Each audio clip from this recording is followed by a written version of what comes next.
अस्सलाम वालेकुम, very good evening to all of you. Dawn news पर इन फोकस के साथ मैं हूं नादिया नकी। मौजूदा हुकूमत इस वक्त IMF के साथ मुज़ाकरात करने को है एक बड़े और तवील प्रोग्राम के लिए। आज आपने ये भी देखा कि वफाकी वजीर खजाना ने कहा है कि टैक्स नेट को बढ़ाना पाकिस्तान की जरूरत है, IMF की नहीं। यानी मईशत के इस्तेहकाम के लिए इस वक्त हुकूमत कोशिश कर रही है, वहीं सियासी इस्तेहकाम भी इंतहाई जरूरी है, जो कि 9 मई के बाद, जो कुछ 9 मई को एक साल गुजरने के बाद हमने देखा, प्रेस कॉन्फ्रेंसेस हुई, तकारीब मुनक्किद हुई। ऐसा लगता है कि जब तक मामला तय नहीं होते, जब तक सियासी इस्तेहकाम जरा मुश्किल ही लगता है। अब ये मामला क्या अपोजिशन और हुकूमत के दरमियान तय होने से सियासी इस्तेहकाम के लिए का रास्ता बनेंगे, या फिर एक्चुअली एस्टैब्लिशमेंट और तहरीके इंसाफ के दरमियान जब तक मामला तय नहीं होते, जब तक सियासी इस्तेहकाम नहीं आएगा। जरा इसी पर बात करने के लिए इन फोकस हैं सेनेटर इरफान सिद्दीकी, सेनेट में पाकिस्तान मुस्लिम लीग नून के पार्लिमानी लीडर हैं। बेहद शुक्रिया फॉर ज्वाइनिंग अस। सेनेटर साहब, 9 मई के हवाले से, यानी एक साल गुजरने पर आपने जो तहरीर लिखी, उसके हवाले से जानना चाहूंगी, क्योंकि उसमें जो आपने जिक्र किया, आपने कहा कि बताया गया एलामिये जारी किए गए कोर कमांडर कॉन्फ्रेंसेस के साथ, या पुरअज़म ऐलानात भी किए गए, जो कुछ भी 9 मई को हुआ था। तो अब लगता यह है कि साफ गिला आपका फौज से है कि तमाम तर पुरअज़म ऐलानात और एलामियों के बावजूद उन तमाम मुजरिमों के गिर्द जो है वो शिकंजा कसा नहीं जा सका कानून का, जिन्होंने 9 मई की। बहुत शुक्रिया नादिया। आपका तज्जिया थोड़ा सा शायद मेरे कालम के जो मानी व मफ़हूम थे और उसकी स्पिरिट थी, उसके करीब तर होते हुए भी पूरी तरह मेरा ख्याल है कि दुरुस्त नहीं है। मैंने ये ज़रूर कहा, और हर एक ने कहा, बशमूल वज़ीर आज़म ने और बशमूल फ़ौज की अथॉरिटीज़ ने, कि ये काम जो हो जाना चाहिए था नहीं हुआ। अब इसके असबाब क्या हैं, इसके मुहर्रिकात क्या हैं, क्यों ऐसा नहीं हो पाया, इस पे बात हो सकती है। लेकिन मैं ये समझता हूँ कि जो पिछले 2-4 दिनों के अंदर फ़ज़ा बनी है, उससे ये लगता है कि फ़ौज भी डिटर्मिन्ड थी और डिटर्मिन्ड है, और हुकूमत या रियासत भी है, लेकिन उसको अदलिया के महाज से, अदलिया की तरफ से कुछ मुश्किलात का सामना है। एक तो हमें मालूम है कि जो फ़ौज के तहवील में हैं जो मुल्ज़िमान, और उनमें से बेशतर को सज़ाएं हो चुकी हैं, कुछ बरी कर दिए गए हैं। बरी होने वालों को तो छोड़ दिया गया, अदालत ने कहा जो बरी हैं उन्हें छोड़ दें, लेकिन जिन्हें सज़ाएं हो पाई हैं उनके बारे में अदलिया खामोश है, और एक ऑर्डर जारी किया हुआ है कि जब तक हम बैरियर नहीं हटाएंगे आप सज़ाओं का ऐलान नहीं करेंगे। एक मुश्किल तो वो सामने हमें नज़र आ रही है। ठीक है। दूसरी तरफ ये है कि जो अकाउंटेबिलिटी कोर्ट्स, सारी एंटी टेररिस्ट कोर्ट्स के अंदर मामलात हैं, वो भी शायद सुस्त रवि का शिकार हैं। और मैं एक बात, अगर आप इजाज़त दें और मुझे थोड़ी सी मोहलत दे दें चंद सेकंड्स की जी, तो मैं ये कहूँगा कि 9 मई 2023 के फौरन बाद जो रिएक्शन आया अदलिया की तरफ से, वो रिएक्शन या उसका तसलसल अब तक जारी है। यानी 9 मई के बाद वो 10 या 11 मई को सुप्रीम कोर्ट में पेश होते हैं, और 9 मई उनकी पुश्त पे है, और अभी तक कोर कमांडर हाउस से भी धुआं उठ रहा है और BCO दूसरे मकामात से भी उठ रहा है। बट अदालत हुक्म देती है कि मर्सिडीज में बिठा के लाओ, अदालत कहती है जी कि गुड टू सी यू, अदालत कहती है कि जी इन्हें एक पुरतायुश गेस्ट हाउस में रखो, अदालत हुक्म देती है कि जो चाहे इनसे मिले, अदालत उनका रिमांड ख़त्म कर देती है और कहती है कि ये हमारी तहवील में है। सदर मुमलकत आते हैं, रात को मुलाकातें होती हैं। तो वो जेस्चर जो अदलिया की तरफ से 9 मई के फौरन बाद दिया गया, वो मेरा ख्याल है कि उसका ट्रिकल डाउन हुआ, और नीचे वाली अदालतों ने भी समझा कि हमें भी गुड टू सी यू ही कहना है। अच्छा। तो अब तक वो मामलात जो हैं वो उस तरह नहीं चल सके जिस तरह 2011 में बरतानिया के राइट्स के बाद चले थे, वो आपने इसका जिक्र भी किया में इरफान सिद्दीकी साहब। अब मैंने बड़ी तहम्मुल से आपकी बात सुनी। अब आप ये मुझे बताइए कि जो आप कहते हैं कि लगता यह है कि वो तसलसल जारी है और उसका एक ट्रिकल डाउन इफेक्ट हुआ है, जो 9 मई 2023 के बाद अदलिया का जो किरदार, जिसको आप कहते थे कि पे सहूलतकारी की जा रही है इमरान खान की। पाकिस्तान मुस्लिम लीग नून कैटेगोरिकली ये कहती थी। देखिए, ये अदलिया के ऊपर एक संगीन इल्जाम है, जबकि दूसरी जानिब जो तहरीक इंसाफ है वो ये कहती है कि भाई आप लोगों ने तो फंसा कर रखा हुआ है, अदलिया तो ताबे है, ताकतवर के ताबे है, वो ताकतवर निजाम जो इस वक्त राइज है। और ये अल्फाज सलमान अकरम राजा साहब ने हाल ही में कहे हैं और मेरे ही प्रोग्राम में कहे हैं। देखिए नादिया, जब कोई जो वकील है या वकालत कर रहा है किसी मुल्जिम की, और वो वकालत करते करते सियासत के अंदर भी दाखिल हो जाता है और बाकायदा उस जमात का सियासी रुकन भी बन जाता है और इलेक्शन भी लड़ता है, तो वो मेरा ख्याल है कि वकील की ज़ुबान कम बोलता है और सियासत की ज़ुबान ज़्यादा बोलता है। लिहाजा वो जो भी कहें वो कह सकते हैं। रऊफ़ हसन भी बहुत कुछ कह रहे हैं, असद कैसर भी कह रहे हैं, अब तो आरिफ अलवी भी कहना शुरू हो गए हैं। तो वो अपनी जगह, हम भी कहते हैं, वो भी कहते हैं, ठीक है, ये आपका काम है कि उसको वे करें। लेकिन मैं नहीं समझता हूँ कि अदलिया की तरफ से कम अज़ कम, मैं इस्लामाबाद में रहता हूँ और चंद कदम के फासले पे अदालत है जी। मैं जो पिछले 1.5 साल से मुकदमात देखता हूँ या फैसले देखता हूँ, या मैं खुद कई दफ़ा नादिया अडयाला जेल गया हूँ और बार दहलीज पे बैठ के आ गया हूँ, मुझे नहीं जाने दिया अंदर, नहीं मिलने दिया अंदर।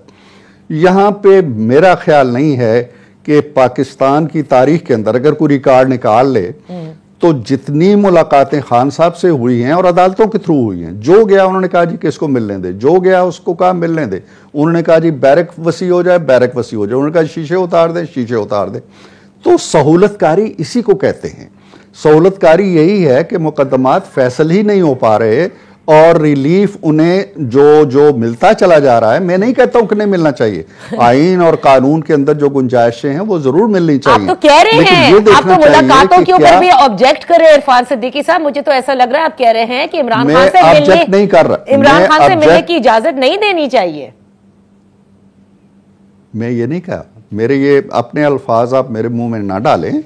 मैंने ये कहा है कि जितने मुलाकाती उनको उनकी गुंजाइश के मुताबिक थे या नहीं थे, आइन कानून का तकाजा था या नहीं था, मेरा ख्याल है कि 1 साल के अंदर या 2 साल के अंदर किसी कैदी से, बशमूल मियां नवाज शरीफ को भी गिल ले, जरदारी साहब को भी गिल, शायद जरदारी साहब की 8 साला कैद के अंदर भी इतनी मुलाकातें नहीं होंगी।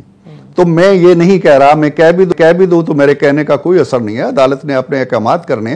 बट अगर सहूलतकारी कोई चीज है तो वो ट्रांसलेट हो रही है, वो दिखाई दे रही है, इसलिए उन्हें कोई गिला हमसे नहीं होना चाहिए, ना अदालतों से होना चाहिए।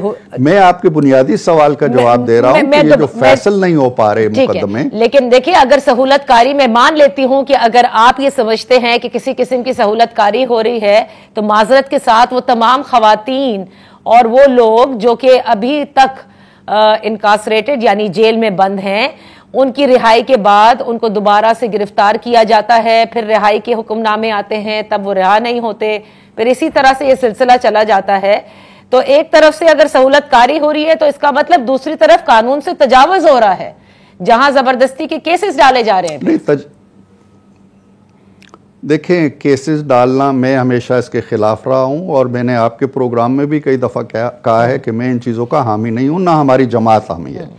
हम नहीं चाहते कि किसी को गलत तौर पर, ये इसीलिए हो रहा है कि आप जो हकीकी केस हैं वो उस पूरी शिद्दत और हिद्दत के साथ चल नहीं पा रहे। आप, मैं बार बार जो कहता हूं कि 2011 के ब्रिटिश राइट्स को देखें और डोनाल्ड ट्रंप के मामले को देखें। सर, शिद्दत और हिद्दत के साथ चलने के लिए केस को मजबूत होना, शवाहिद होना, प्रोसिक्यूशन का प्रोसिक्यूट करना बड़ा जरूरी है। लेकिन अगर एक ही शख्स पर चारों सूबों के शहरों में बैक वक्त आप ये केसेस डाल दें कि उन्होंने 9 मई को यहां भी जलाओ घिराव किया, यहां भी किया, केस तो खुद ही वीक कर दिया ना। देखें ना, जब ये मामलात जाएंगे, मुकदमात चलेंगे, तो साबित हो जाएगा कि यार ये मुलविस नहीं है। ये ऐसा मामला नहीं है कि डका छुपा अंधा ब्लाइंड कत्ल नहीं हुआ है कि हमें पता ही नहीं है कि किसने किया है। ये तो सारी दुनिया ने देखा है, पूरा पाकिस्तान ऐनी शाहिद है इस चीज़ का। कौन सी खातून किस उस पर खड़ी थी, कंटेनर पे खड़ी थी, क्या हिदायत दे रही थी, वहाँ कौन कौन से चेहरे थे। ये तो एक मेरा ख्याल है कि कोई ऐसा ढका छुपा केस एनी हो। हम नहीं चाहते कि किसी बेगुनाह को अनड्यू सजा मिले या जेल में रखा जाए। हम चाहते हैं ये प्रोसेस जितना जल्दी शुरू हो। और मेरा ख्याल है कि अब जबकि ये रिपोर्ट आ गई है, एक जो 5 वज़रा की कमेटी बिठाई गई थी, ये 4 वज़रा की, उस रिपोर्ट की तफसीलात भी सामने आ रही हैं। उसकी रोशनी में हुकूमत या रियासत यकीनन इस अमल को तेज करेगी और ये जो 1 साल से रुका हुआ या जामिद मामला था, मेरा ख्याल है कि अगले 1-2 माह के अंदर चल पड़े। जो निगरान सेटअप ने कमेटी तश्कील दी थी बेटर सहूलतकार और सब मालूम करने के लिए, इसके ऊपर कानूनदान अगेन डिवाइडेड है और कहते हैं इसकी कोई कानूनी हैसियत है नहीं। आगे चलते हैं। आप ही क्योंकि कॉलम में 9 मई का ही जिक्र है, आपने मुझे पहले कह दिया कि मैंने अंदाजा सही नहीं लगाया, लेकिन माजरत के साथ उस पूरे कॉलम में अदलिया का तो जिक्र ही नहीं है। अच्छा, आप ही ने इसी तहरीर में आपने ये भी कहा, इरफान सिद्दीकी साहब, जो गिला लगा कि बावजूद इन सारी चीजों के 8 फरवरी को जो इलेक्शन होते हैं उसके बाद ये तमाम लोग न सिर्फ तवाना होकर पहुंच गए हैं पार्लियामेंट में, बल्कि अब तो उनका मुतालबा जुडिशियल इंक्वायरी का भी है। तो क्या आप समेत पूरी पाकिस्तान मुस्लिम लीग नून ये समझती थी कि तहरीक इंसाफ बहैसियत जमात इसको इलेक्शन में पार्टिसिपेट नहीं करने देना चाहिए था क्योंकि इन्होंने 9 मई किया था? देखिए, इसमें लफ्ज चबाने की जरूरत नहीं है, हकायक यही है। और दुनिया भर में अगर कोई ग्रोह, चाहे उसके माथे के ऊपर सियासी जमात का लेबल लगाओ या मजहबी जमात का लगाओ या किसी फलाई जमात का लगाओ, अगर वो ग्रोह वो काम करता है जो 9 मई को उसने किए, तो वो ना सियासत उसके काम आती है, ना मजहब का लेबल उसके काम आता है, ना कोई और लेबल उसके काम आता है। मैं समझता हूं कि अगर 9 मई का मुहासबा 9 मई के फौरन बाद शुरू हो जाता तो फिर बहुत से किरदार जो थे वो शायद आगे न बढ़ पाते। हम आज तक असल में ये फैसला नहीं कर पा रहे कि पीटीआई क्या चीज है, तहरीक इंसाफ क्या चीज है और 9 मई कहां खड़ा है। जहां तक 8 फरवरी का ताल्लुक है, 8 फरवरी में मैं तो कहता हूं कि ठीक है, उन्हें वोट मिले हैं, वो असेंबली में आए हैं, वो मेरे साथ सेनेट में बैठे हुए हैं, हम मिलते हैं। मैंने तो उन्हें पेशकश की है कि आओ यार बैठ के बातचीत भी करते हैं। लेकिन क्या कोई कानून या कोई आइन या कोई ज़ाब्ता फौजदारी या ज़ाब्ता दीवानी ये कहता है कि किसी जुर्म की तायीद में अगर लोग खड़े हो जाते हैं या एक मुजरिम की तायीद में खड़े हो जाते हैं तो उन्हें गिनो, अगर वो 10 में से 6 कहते हैं जी कि ये मासूम है तो उसे माफ कर दो, और अगर 10 में से 6 कहते हैं कि हाँ ये गुनाह, ये गिनती और शुमार और वोटों से फैसले नहीं होते हैं। अच्छा, इस तरह तो हर गांव के अंदर और एक पंचायत बैठ जाए और हर शहर के अंदर एक पंचायत बैठ जाए, वो 100% भी वोट ले लें 8 फरवरी को, हाँ। इसके बावजूद वो जवाबदेह हैं 9 मई के हवाले से। अच्छा, तो वोट उसका मदावा नहीं कर सकता। आरिफ अलवी साहब ये कहते हैं, यानी कि अगर वो मकबूल तरीन है तो आप कहते हैं मदाफा नहीं कर सकता क्योंकि आप लॉक्ड हैं कि तहरीक इंसाफ ने ये सब कुछ किया, जबकि तहरीक इंसाफ ये कहती है कि हम एहतजाज के लिए जरूर गए लेकिन उसके बाद जो कुछ हुआ वो हमने नहीं किया। बहरहाल अब ये तो वक्त ही बताएगा कि जब सारे मंतकी अंजाम तक केसेस पहुंचेंगे। लेकिन आरिफ अलवी साहब ये कहते हैं कि देखिए, इंस्टीट्यूशन में जिन्होंने गलत किया उनका इंस्टीट्यूशन ने उनको सजा दी, यहां तो पूरी तहरीक इंसाफ को बंद किया जा रहा है। ये किस किस्म का इंसाफ है? ये नहीं होना चाहिए था। ये मैं आपको बता रही हूँ, आई एम श्योर कि आपने भी सुना होगा। उनके बकौल तो फिर किसी को भी सजा नहीं होनी चाहिए ना। जब वो कहते हैं कि ये हमारा किया धरा ही नहीं है, या वो कहते हैं कि फॉल्स फ्लैग ऑपरेशन था और हमारा कोई बंदा मुलव्वस नहीं है, जब उनका क्लेम ये है कि फौज ने खुद कराया और हमारे सर डाल दिया, तो किसी एक भी बंदे को सजा क्यों होनी चाहिए? नहीं होनी चाहिए। सबको छोड़ दें, सबको कह दें जी कि हम जो खान साहब कहते हैं वो ठीक कहते हैं, हम उनसे माफ़ी मांगे, 10 बस्ता रियासत भी मांगे, फौज भी मांगे, सियासतदान भी मांगे, मुकर्रना भी एक करारदाद मंजूर करे और उनको छोड़ दें। अगर वो जो कुछ कहती हैं, जो आपके बकौल वो कह रहे हैं कि ये ठीक है, अगर ऐसा है तो वो ये क्यों कहते हैं कि जी जो हमारे बंदे मुलव्वस हैं? अच्छा। आपके बंदे कैसे मुलव्वस हो सकते हैं जब हमारा ऑपरेशन था? नहीं, वो ये कह रहे हैं कि आप मालूम कर लेना। अच्छा, आप मालूम कर लो, कहते जुडिशियल इंक्वायरी कर ले। अच्छा इरफान सिद्दीकी साहब, क्योंकि वक्त कम है, I just want to know, आपने अपने ही इस कॉलम में लिखा, उसे बर्फ की दीवारों वाले सर्द खानों में फेंक देना भी कारे दानिश नहीं, यानी 365 रातों के बाद किसी नए एलामिया की जरूरत नहीं थी, यह आपने जिक्र किया। तो क्या आपको लगता है कि इसे सर्द खाने में फेंका जा रहा है, और अगर फेंका जा रहा है तो इससे क्या मफाद हासिल कर लेंगे? नहीं, कोई नहीं, मसलतें होती हैं, इदारों की भी होती हैं, फौज भी जाहिर है कि नशे व फराज देखती है, बीच में इलेक्शन बीच में इलेक्शन भी आ गए, इलेक्शन की मसलतें देखी गई, कानून की और फैसलों की रफ्तार सुस्त रही। सर्द खाने में अगर थे भी पड़े रहे, और उसकी वजूहात हैं, उसमें किसी की बदनीयती मेरा ख्याल है शामिल नहीं थी। लेकिन अब मैं ये कह रहा हूं कि अब वो सर्द खाने वाला फेज खत्म हो चुका है। ठीक है। अब बड़ी हद तक एक वाज़ेह रिपोर्ट आई है। उस रिपोर्ट की रोशनी में जो हमारे यहाँ आज तक सकूत डाका की रिपोर्ट समेत किसी पे इत्तेफाक की राय नहीं है। इरफान सिद्दीकी साहब, point taken, because I have to close the segment. अब क्योंकि उन्होंने माफी की भी एक ऑफर तो दी ना DGISPR ने, अगर माफी तलाफी हो जाती है आपको कबूल होगी? वो तो कहते हैं जी कि हमसे माफी मांगे, वो कहते हैं कि हमने तो अपने बाप से कभी माफी नहीं मांगी। लेट्स से माफी तलाफी हो जाती है, आपको कबूल होगी? मैं किसी मफरूजे पे बात करके अपनी कोई ऐसी चीज कमिट नहीं करना चाहता। वो आए ना, वो ये कहें, वो तो ये कह रहे हैं कि ये फॉल्स फ्लैग ऑपरेशन है। वो कहते हैं हमसे माफी मांगो, हम अपने बाप से भी नहीं मांगते। वो तो आज कल उन्होंने लिस्ट मंगवाई है जी कि 1971 से लेके अब तक जो कुछ आपने किया है, पहले हमें उसका हिसाब दो। वो किसी और हवा में है। अच्छा, वो इस मुल्क के अंदर नहीं रह रहे, उनके अपने ख्वाब हैं, उनकी अपनी आरज़ूएं हैं, उनकी एक अपनी दुनिया है, सुराब की एक दुनिया में रह रहे हैं। जमीनी हकीकतें उन्हें पता ही नहीं है कि क्या है। ओके, बहुत बहुत शुक्रिया सेनेटर इरफान सिद्दीकी साहब फॉर बीइंग इन फोकस। यहां पर मैं एक छोटी सी ब्रेक लेती हूं।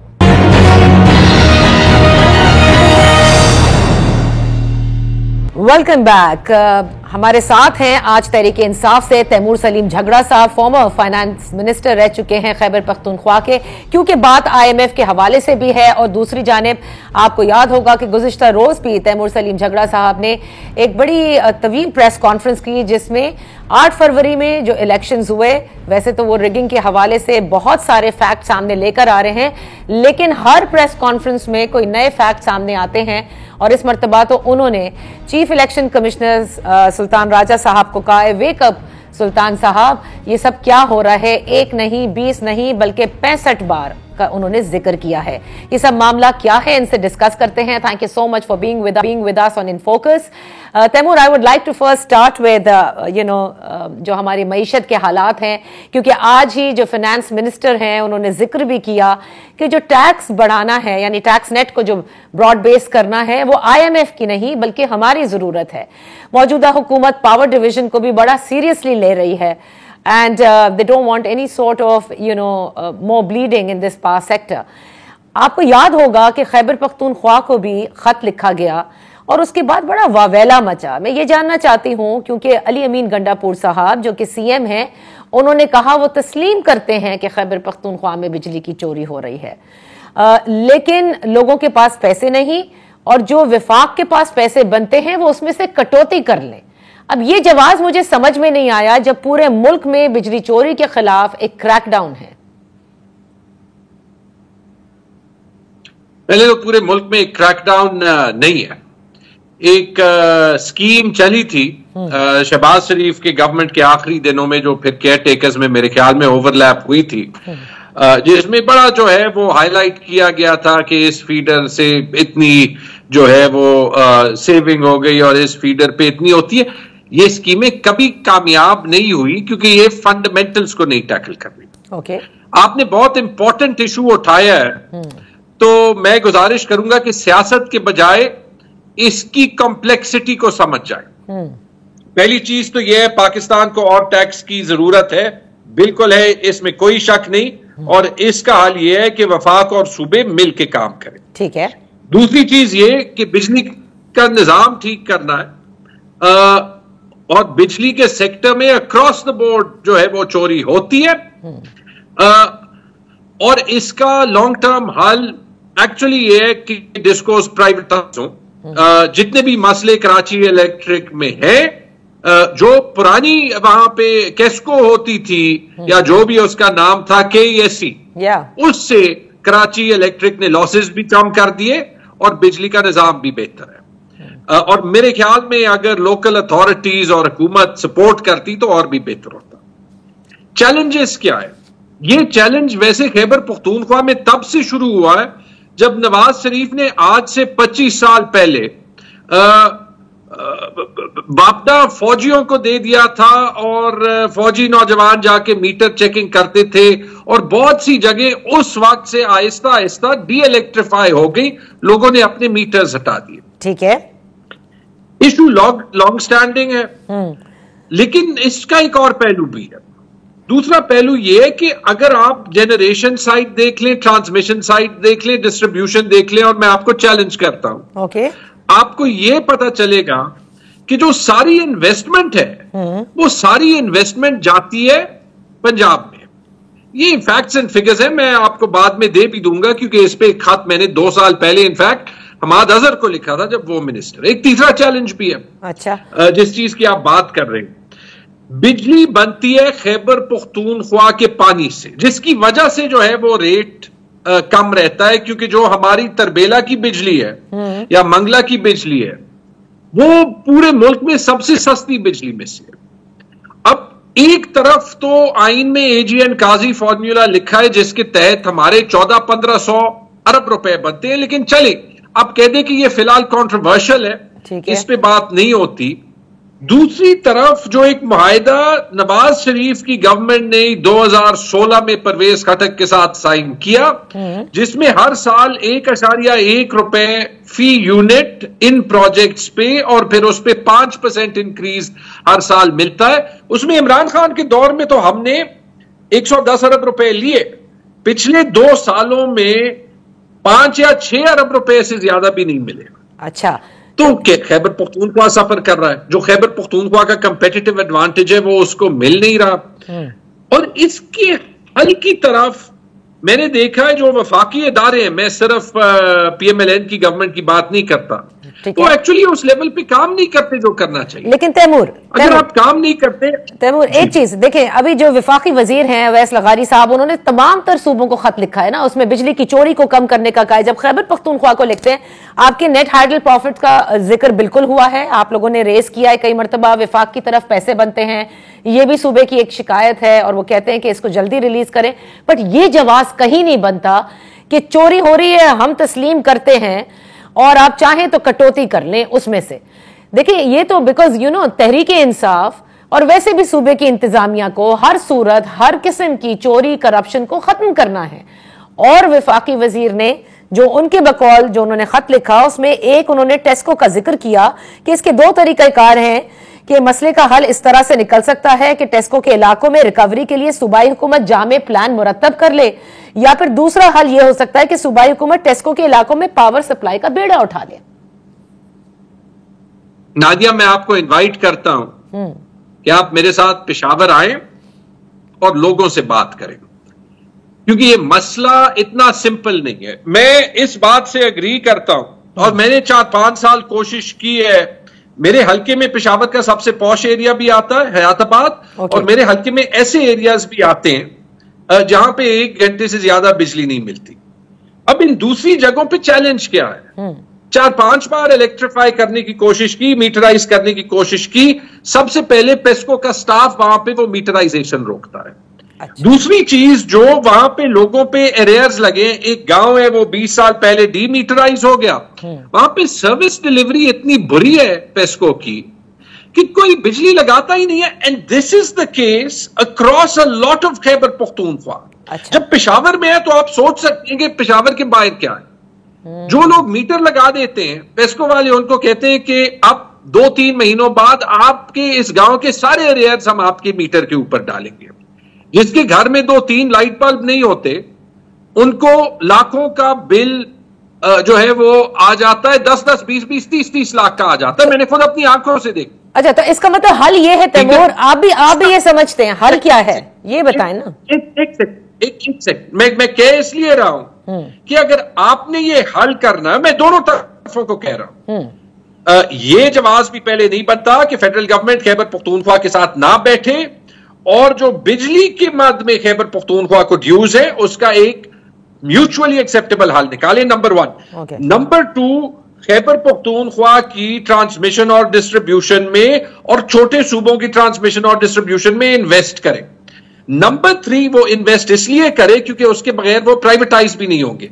नंबर 3 फिर जो मीटराइजेशन ड्राइव और एंटी चोरी ड्राइव जो चलानी पड़ेगी वो फिर वफाक और सूबों को एक साथ चलानी पड़ेगी और वो कभी खत के खेल से नहीं होगी।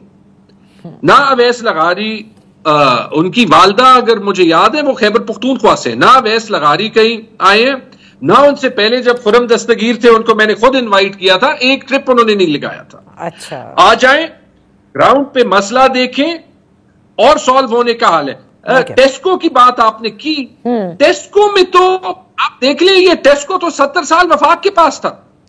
खैबर पख्तूनख्वा के पास तो ये फाटा का एरिया ही अभी आया है ना। जब आप फाटा में जाएंगे आप ये देखेंगे कि कबाइल में तो किसी को बिजली मिलती ही नहीं है, हर घर ने छोटा जुगाड़ का सोलर लगाया हुआ है। तो वो आप बिजली दे ना दे, इसका हल ये है कि आहिस्ता आहिस्ता कम्युनिटी से बात करें, उनको कलेक्टिवली इंसेंटिवाइज करें कि आप इलेक्ट्रीफाई करें और बिल दें। इस लेवल पे कोई बात नहीं करता। और बाकी जिन फॉर एग्जांपल इस पे हमारी बात होती है कि 20,000 घरों ने सोलर लगाया है, उनको हम जो है नेट मीटरिंग टैरिफ अदा कर दें। ऐसे इतना कॉम्प्लेक्स मसला हल नहीं होगा। हाँ, ये बात जरूर है कि वफाक को और सूबे को इस पे मिल के काम करना पड़ेगा। How do you expect me कि मैं अपने सूबे को तरक्की दूं जब वहां पे किसी को बिजली नहीं मिलती और बिजली बनती हमारे सूबे के पानी से। तैमूर, यहां पर एक छोटी सी ब्रेक लेते हैं, ब्रेक के बाद गुफ्तगू जारी रखेंगे।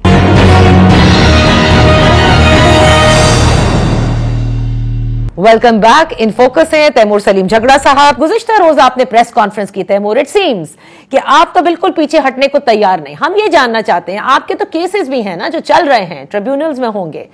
सो अब ये बार बार प्रेस कॉन्फ्रेंस करके इस इशू को जिंदा रखना है, बस ये है।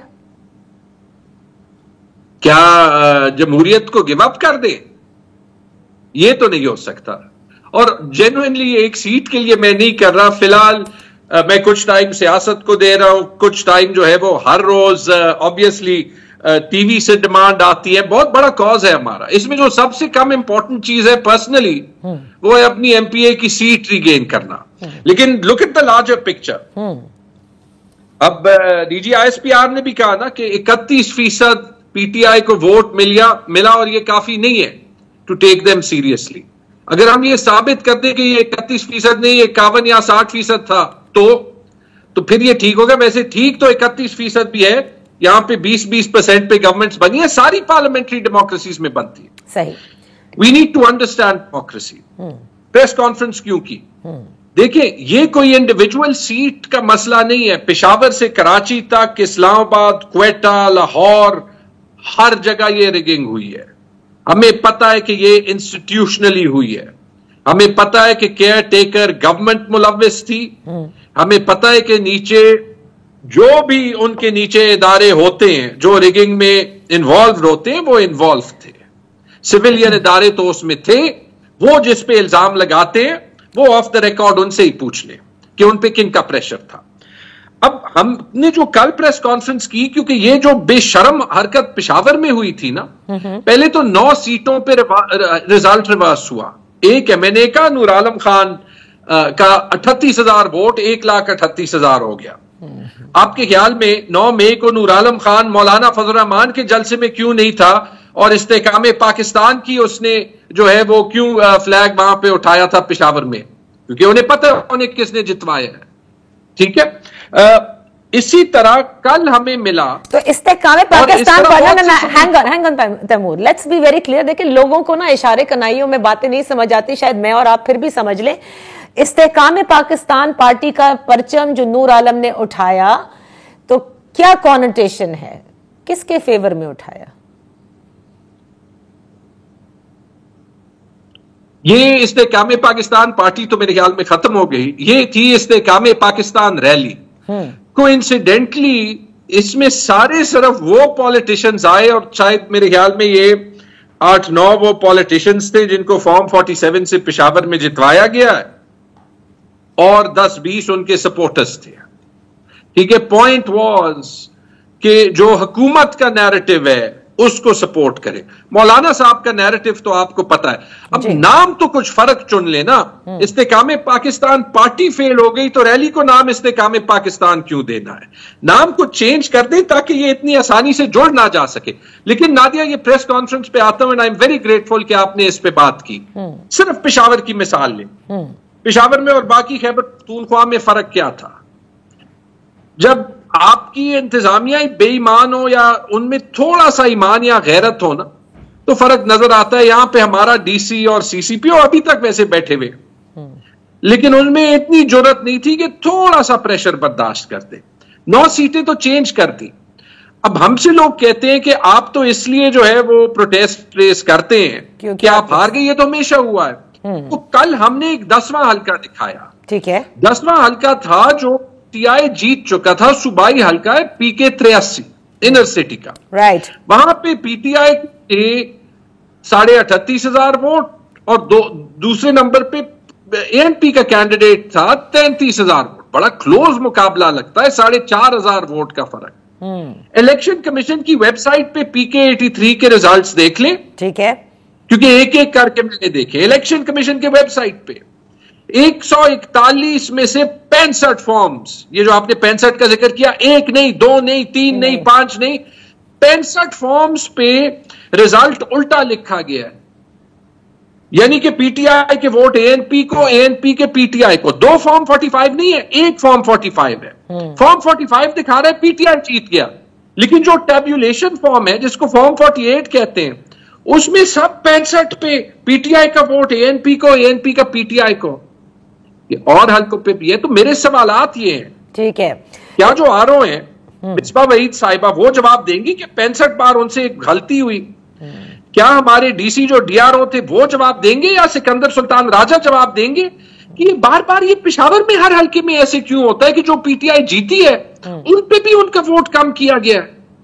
At what point do you stand up and say I need to do my job? मेरे ख्याल में ये अभी सिकंदर राजा साहब से एक लेजिटिमेट सवाल बन गया है। बात तो बहुत पहले गया था, लेकिन लेट्स सी किसी वक्त वो जवाब देते हैं या नहीं। Thank you so much Taimur for being with us on in focus. यहां पर एक छोटी सी ब्रेक लेते हैं।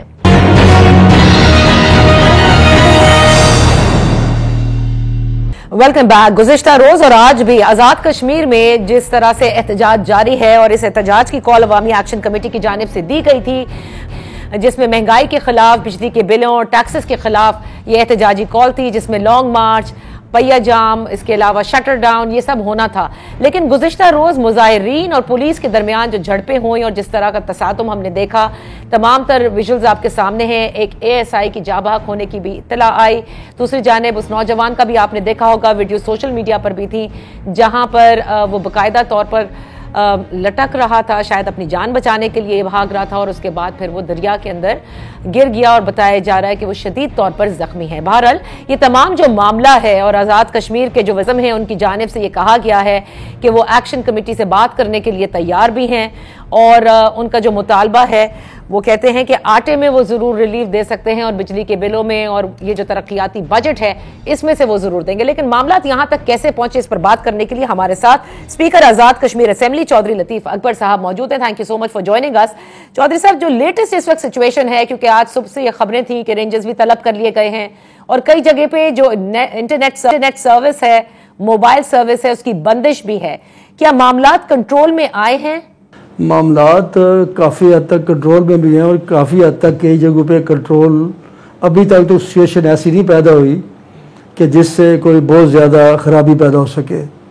अलबत्ता ये जो इंटरनेट की बात है, ये वैसे भी हमारे आज़ाद कश्मीर के अंदर कोई इतना इफेक्टिवली काम नहीं कर रहा इंटरनेट जो है, और इसमें जो जब तक के कोई बेहतरी ना लाया जाए तो वो पहले भी उसका कोई ज़्यादा काम नहीं करता था, तो लोग बड़ी मुश्किल से ही अपना काम जो यहाँ पे कर रहे हैं आज़ाद कश्मीर के अंदर। बाकी मोबाइल सर्विस बहाल है, ठीक है, इसमें मैं नहीं समझता कि कोई ऐसी बात है। अच्छा, तो ये मामला जो कल हमने सब देखे और सबके सामने ये सारे विजुअल्स भी चल रहे हैं, ये मामलात इस हद तक वायलेंट कैसे हो गए? ये मुजाहिरीन, वो अब आज जो एक्शन कमेटी कुछ और कह रही है कि जो कुछ भी ये पुरतशद्दुद है इसमें वो मुलव्विस नहीं है। कौन लोग हैं ये, किसने हवा दी इसको? असल में ये बस कुछ बातें ऐसे ऐसे करते करते छोटी छोटी बातें जुड़ते जुड़ते लंबी बात हो गई। और ये बदकिस्मती की बात थी कि आज़ाद कश्मीर के अंदर जो उस वक़्त की इस्लामाबाद की गवर्नमेंट थी PTI की, उन्होंने वहाँ पे ज़ोर ज़बरदस्ती के ज़रिए एक ऐसी हुकूमत वहाँ के लोगों की मसलत कर दी जिसके 3 प्राइम मिनिस्टर जो हैं वो तब्दील हुए। और इस दौरान बहुत सारे ऐसे मसाइल जमा होते रहे जो कि मौजूदा हुकूमत के गले पड़ गए और जिसको हल करने में यकीनी तौर पे माली वसाइल जो है वो दरकार थे।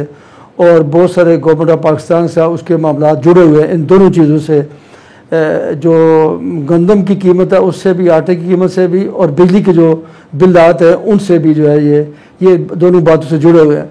और इसमें हुकूमत आज़ाद कश्मीर ने एक कमेटी कायम की थी वजारती सतह पे, उस कमेटी ने भी काम किया और काफ़ी हद तक वो आपस में बात हुई। लेकिन कुछ बातें ऐसी थी जो मैं समझता हूँ कि जिनको करने में थोड़ी देर हो गई है और उस देरी की वजह से ये सारे हालात पैदा हुए। नहीं, लेकिन जो देरी की वजह है, चौधरी साहब, आप कह रहे हैं कि तहरीक इंसाफ की वजह से हुआ है। तहरीक इंसाफ को गए हुए तो बड़ा अरसा हो गया ना, तो जो उसके बाद जो हुकूमत बनी तो नहीं, आपको शायद पता नहीं है कि 2021 में जब गवर्नमेंट वहाँ पे कायम हुई थी तहरीक इंसाफ की, तो वो एक प्राइम मिनिस्टर वहाँ पे ऐसा बैठा दिया गया जो अपनी कॉन्स्टिट्यूंसी तक महदूद था। फिर 9 महीने के बाद अपने ही प्राइम मिनिस्टर के खिलाफ उन्होंने वोट ऑफ नो कॉन्फिडेंस किया। बिल्कुल किया। फिर जब दूसरा प्राइम मिनिस्टर आया तो फिर एक तीसरे प्राइम मिनिस्टर को उन्होंने वहाँ पे लाया जो एक फॉरवर्ड लॉ की सूरत में वहाँ पे वो सामने आया, जिसको पीपल्स पार्टी और नून लीग ने भी सपोर्ट की उस वक्त उस गवर्नमेंट को जी। तो मैं कहता हूँ कि ये वहाँ पे इंस्टेबिलिटी पोलिटिकली भी और पार्लियामेंट्री तौर पर भी वो बहुत इस कदर रही कि लोगों के जो मामला थे वो इकट्ठे होते रहे। अच्छा। और पिछले 2 सालों में कोई काम ऐसा हो नहीं सका जिसकी वजह से जो यहाँ पे ये जो सिचुएशन जो पैदा हुई है, बेनती जाती जाए कि उस वजह से ज्यादा पैदा हुई है। चौधरी साहब देखिए, जो इंस्टेबिलिटी के मसाइल का आपने जिक्र किया वो अपनी जगह बजा, लेकिन 1 साल होने के बावजूद इस हुकूमत को जो कि आजाद कश्मीर में है इन मसाइल का हल निकालना था। बहरहाल ये जब एहतजाज की कॉल दी गई थी तो इसको क्या हुकूमत ने सही हैंडल नहीं किया? जो सही तौर पे इनको उनके मामला जो उनके साथ तयशुदा थे उनको नोटिफाई करते, उस पर कानून साजी की जा सकती थी और इस पर यहाँ तक नौबत यकीनी तौर पर यहाँ पे ना आती। और मैं आज भी मैं ये समझता हूँ कि जो मुतालबात हैं वो दुरुस्त भी है और उसी हद तक उन पर अमल दरामद भी किया जा सकता है। लेकिन अब उसमें ये देखना है कि क्योंकि ये एक सेंसिटिव एरिया है और इसमें आपको पता है कि हिंदुस्तान की दरअंदाजी पूरे पाकिस्तान के अंदर बहुत ज़्यादा होती है।